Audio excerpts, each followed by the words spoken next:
Hello from Delmarva. Welcome back to Shorebilly Farmer.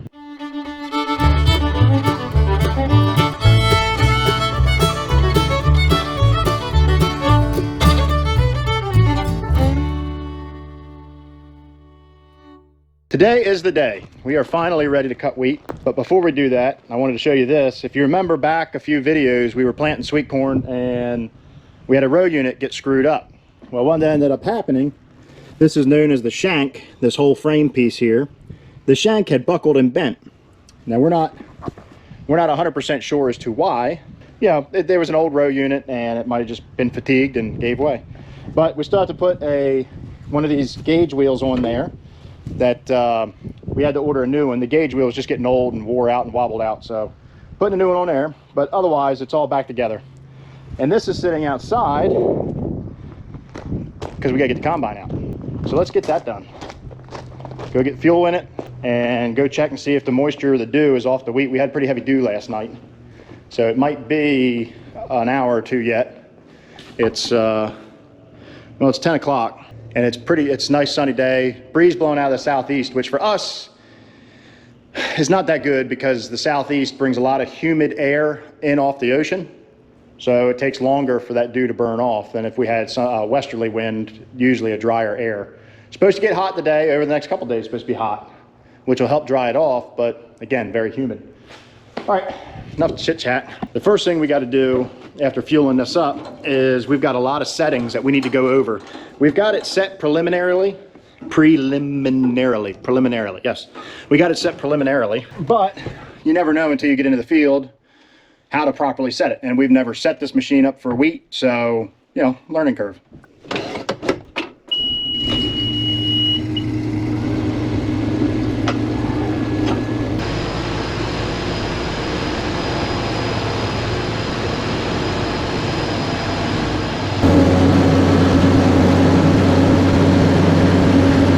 As you can see, there's not a whole lot of room for error. Oh, I got a car coming. We got to try to get over as far as we can. I'm still over half the road, but they can get around me. There's not much you can do.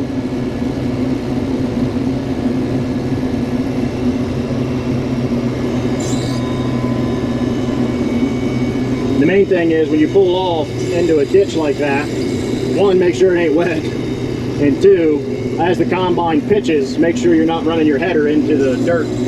Shh, don't spook him. We might have a rare sighting. You gotta be, yep, see, he found us. It's like a deer, now he's gonna run away.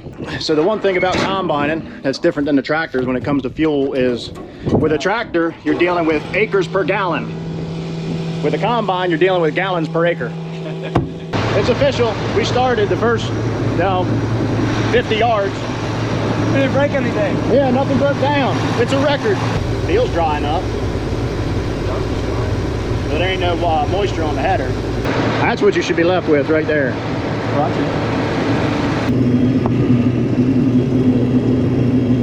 So you can see the header's there, the back of the combine's there. We stop, and you can still see some weed on the ground. So when we're back there looking, we got to keep in mind that some of this is header loss. It gets shattered out of the front of the header and then falls down on the ground. So the best place to look to see if the combine's spitting out wheat is right here.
we've stopped a few times making adjustments, and we think we got her pretty good.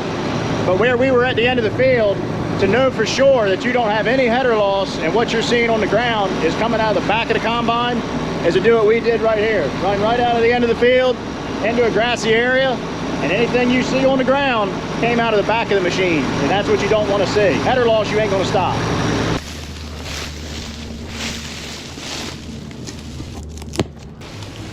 Ain't this how it's supposed to be done? Oh, he's coming over here. That sneaky devil turned around on me.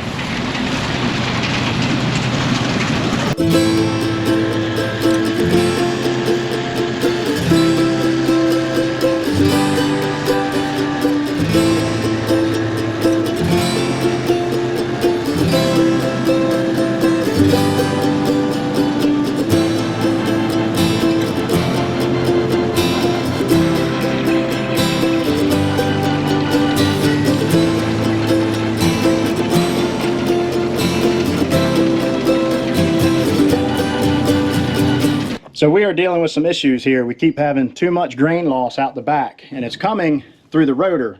We know that because it's hitting the beaters, the spinners rather, and I can feel it. I can hold my hands up and actually catch grain.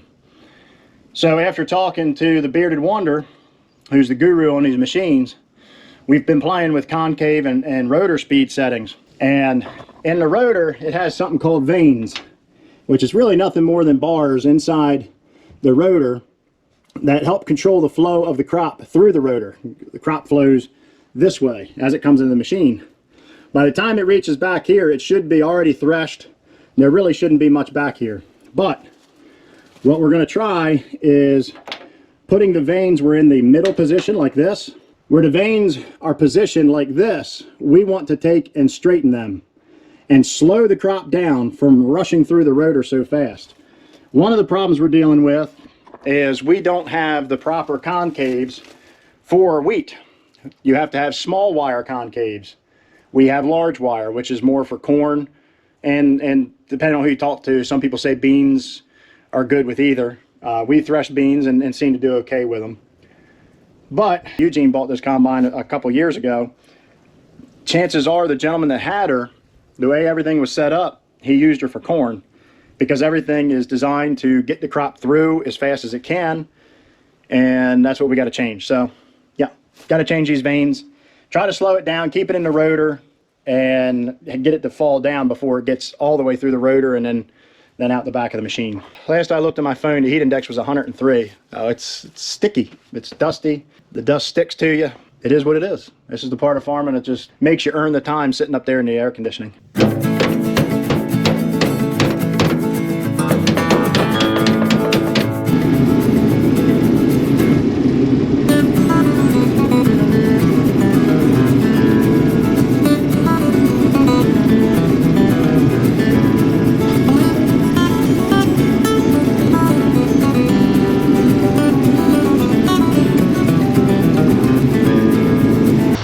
Time to grab the truck. We got not quite a bin full, but there's no sense in going down the other end of the field because I won't get halfway down there before the bin will be full. Neighbors are outgoing. They're cutting their wheat. Now theirs is standing nice and pretty.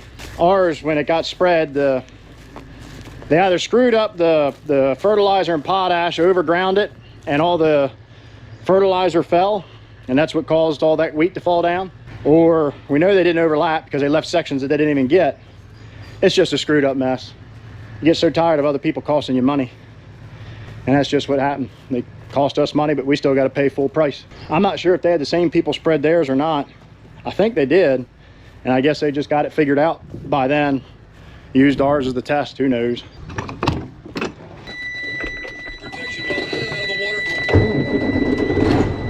You gotta let the air pump up. For those of you that don't know, the way air brakes work in big trucks, you need air pressure to actually release the brake. So when I press on the brake pedal, you know, and if you're sitting at a stoplight next to a tractor trailer and you always hear that, you know, that air release. So when the driver presses on the brake pedal, it is removing air pressure from the brakes and they're closing, essentially stopping.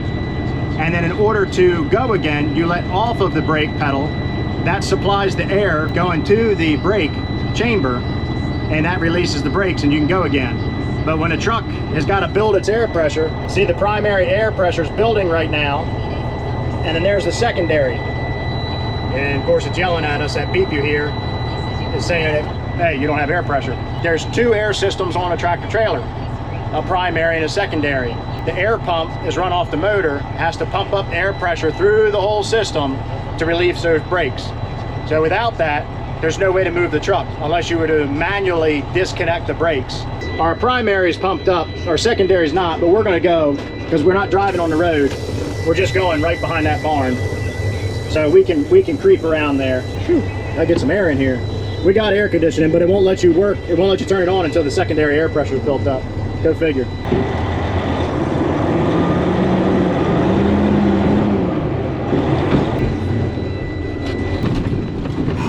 It is hot. Now I want you to think back to the video, I'm definitely not a DEF fan, when I was talking about the EGR and emissions things. When this exhaust right here, when that exhaust is going through a regen, it is 1800 degrees, if I remember right. I looked it up before, but I'm going off memory, about 1800. Now, on a windy day, when all this chaff is blowing around, all the dust is stirring, or even if the combine comes close by the truck, how easy you think this is to ignite at 1800 degrees? This is how people get killed every year. This is how millions of dollars of equipment gets destroyed every year. Do you think the EPA or the government makes allowances for situations like this? Nope, they don't care. Not their equipment, not their life. End of rant.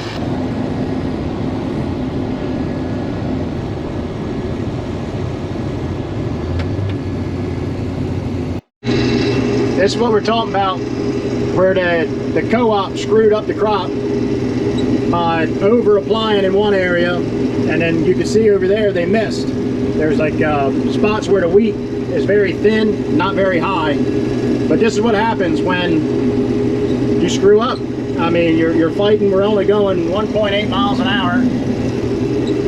Certainly we're losing some of the crop. The crop certainly didn't produce what it should have in these spots, and it's all the way across the field, just like that. If you can't tell, I'm a little frustrated. Not only is this loss of money because the crop is not producing what it should have, but it's loss of money and wear and tear on this equipment.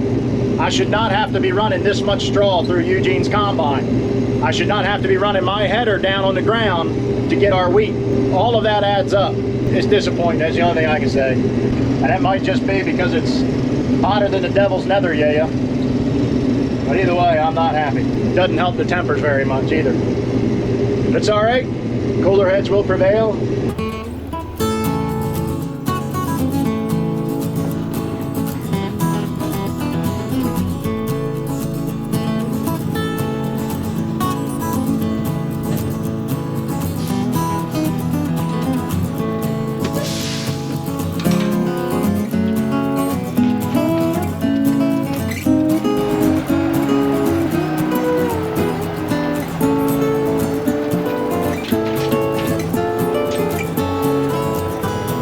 Just like with soybeans and corn, they got to probe the truck. They're going to take a sample into the shack here. They're going to test for moisture. I don't know if they're going to do a vomitoxin test, which is basically testing for a fungicide, funguses, and then they'll tell us if they accept the load. Then we'll go dump. Then when I come out empty, they'll weigh us again. Then that difference is the amount that we delivered. I'm not going to show you our weight because I'm not going to self-incriminate. It's a tad over legal limit, just a tad. And we're heading right over there into dump one.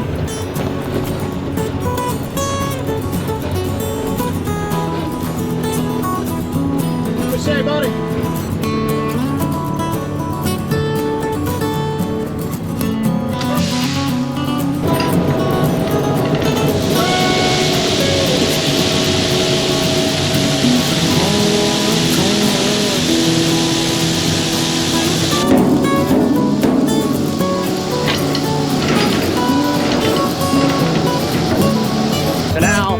We go back across the scales, get weighed out, and then we find out how much of the good stuff we delivered.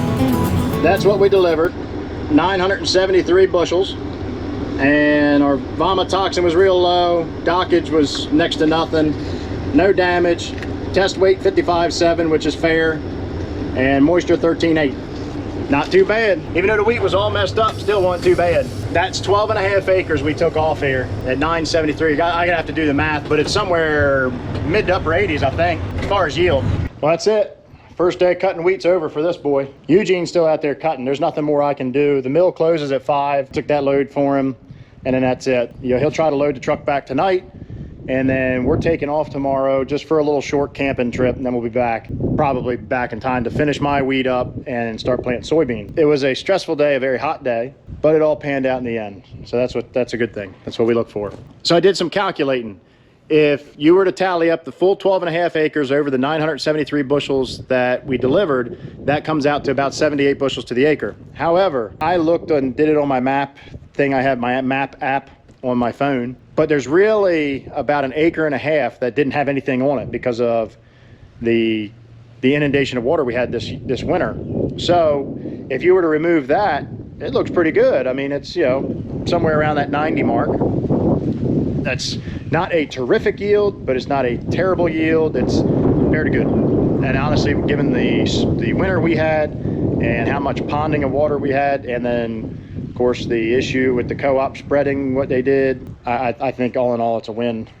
Very frustrating win, but it's a win. So I'm going to put this thing away, put the planter back in the shed. The combine's going to stay down in the other barn tonight because he's finishing up out there. That's it. That's really all I got. You've got to clean the windows in here.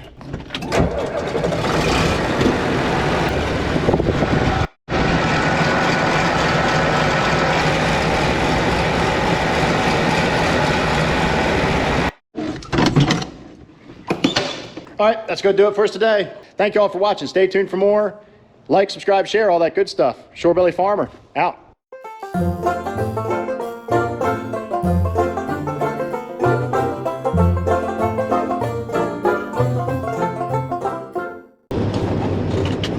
If I put that on, Popo catch me.